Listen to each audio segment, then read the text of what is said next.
بێگومان بۆ یادی 238 ساڵی بنیادنانی شاری سلێمانی چەندین چالاکی بەڕێوەچوو یەکێک لەو چالاکیانە سەر لە ئێوارەی ئەمڕۆ یاخود پاژنەوەڕۆی ئەمڕۆ لە هۆڵی مۆزەخانەی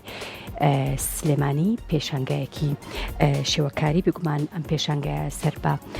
بەڕێوەبەرایەتی گشتی ڕۆشنبیری و هونەر بە هاوکاری کۆمەڵی هونەرە جوانەکانی کورد کە تیایدا پێشانگایەک بوو پڕاوپڕ لە سروشتی کوردستان و سەرجەم تابلۆکان گزارش بوون لە سروشتی جوانی کوردستان.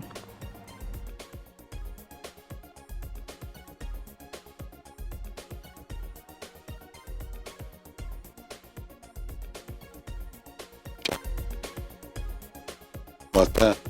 هونەرمەندێک کاری سروشتی کردووە دواتر چۆتە سەر ستایڵی تایبەتی کارکردنی خۆی. ئێمەش لێرە ئەم گروپە ئەم سیانسە هونەر ئەمڕۆ لێرە لە هۆڵی مۆزەخانەیەکەین تر لە یادی بنیادنانی شاری سلێمانی جوانێکی تر بە سلێمانی و بەخشین بەوەی کە ئەم کۆمەڵە تابلۆیە کە تعبیرە لە سروشتی سلێمانی و دەوروبەری پیشان بدەین. ئەم پێشانگە هەتا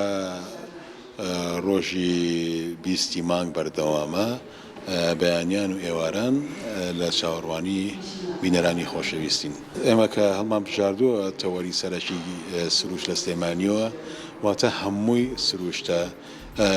ئیتر ئەو هاوڕێیانەمان کە چوونتە دەرەوە ئەو شوێنانیان بینیوە بێگومان ئەو پانتایی نینەوان چاوی هونەرمەند و سروشت زۆر جیاوازە لەوەی کە تۆ